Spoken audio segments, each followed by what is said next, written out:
Hey, what's up, guys? Punch Out here. I'm going to be doing Legion Commander mode in a bot match instead of a player match due to the reasons that it was 4 o'clock in the morning. But here we go.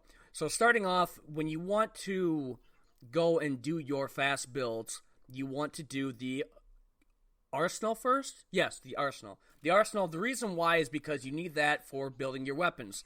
And you get to upgrade right off the bat the crossbow. Crossbow is much more efficient, much more better than the marksman bow you start off with as the Legion. And here I go with 2 guard towers, and the reason being is because if they come and rush you, like they normally do, the Horde will try to rush you at first, and if they do that, then you're just better off well-equipped against them. So having those guard towers is pretty beneficial. The second building you would have to rush for is the research facility, and the reason why is because you have to go with the ammo pack. The ammo pack is it's a necessity, and the reason why I say that personally is because when you start getting the other weapons like the discharger, the flux gun especially, you have more ammunition to fight off against the Horde. And yes, in hand-to-hand combat, you're most likely going to die, but if you have the flux gun or if you have a ranged weapon, you're better off. And that is why when you go with the second building, you do not go with the magnetic Factorum, you don't go with the chemical, you go with the electric. And the reason why I do the electric is because the main reason is for the discharger rifle, and you get the flux gun. Afterward, you can get the pulse cannon if you so desire, but the reason why I want the flux gun is because when I have the ammo pack, it doubles your ammunition. So you could stay out there longer using the stream of electricity and killing the Horde. Some people would say that it's not necessarily a good idea because the flux gun only is a stream. It's not necessarily a high-powered thing, but that's fine because if you're using a marksman bow or if you're using a coil rifle that's single shot, they're jumping around everywhere. They're trying to dodge. Flux gun is a stream, so you can continuously move with them and obviously be able to get those kills. So the second building afterward, I go with the magnetic Factorum, and because of that reason of getting the repeater rifle, getting the scatter gun that you need to get first before you get the repeater, it is obviously for a variety of weaponry and everything, instead of just having just one specific gun called the flux gun. But like I said, that gun is specifically for keeping your teammates alive long enough to deal the damage that they have to, possibly stopping from scouts going in and finding your expansion bases on top of the map. And we are playing on Bunker, and it is a pretty good map. They have multiple different sides, like on the left-hand side here, I expand into another garrison, because down in your main base area, you only have a certain set amount of redstone that you can grab. And then once that depletes, then you have to go find another place. So after that depletes, then you have the second base. It's from the expansion that you grab. That should be able to buy you enough time to build more things. So after doing that with the expansion, I kind of wait a little bit here before I start putting up more siege towers. And yes, I do recommend that you do that, but I wouldn't really rush it unless they know that you're there. If they know that you're there, then yeah, you would put that up. Then the next building I would go with after that is the siege tower. And like I said, guys, this video is not necessarily made for this is a build that you should do. This is kind of like what I would kind of do in a scenario of going up against another player. Now, the builds can be very different. It could be the same. It's just I would take this off a base point of what you can do to do a fast build against another player. Humans are a little bit more technical. They're a little bit more difficult to deal with because they have more vulnerability than the Hordes do. Hordes jump around.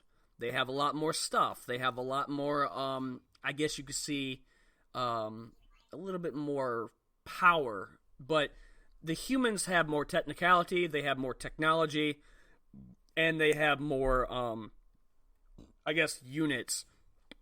So, if you haven't noticed, I am playing on X times 2 because the game I was playing, it took me 17 minutes to win, and the game crashed. And I kind of want to tell you, S2 Games, that if you do watch this video, When you play a bot match for some reason, and you play as a unit, and you destroy the base, you'll get something called a fatal error, and the game will completely crash, and it just won't work for a while until you can play it again. That's kind of annoying, but hopefully that gets fixed. But anyway, I did build a siege base, and when you build the siege base, or the siege building, I mean, then you should get the buggy. The buggy is going to be like your first primary siege compared to anything else. The catapult you can get later on, but it's not a necessity unless you can get your garrison far enough up there. Like I would recommend getting like a garrison closer to their base, like where I have right now. If you don't have one, then I would recommend waiting until you could build up a garrison that's close to it. I do have this third expansion because we didn't have any more redstone left. I have one little drone here that's doing stuff. Sometimes in multiplayer games, like I said, I've only played the commander in bot matches because I want to kind of get some practice in before I go and do it in the real thing. And I mostly did just the single units. But from what I've seen beforehand is that a lot of people like to prioritize different things. Like right here, a lot of people don't put a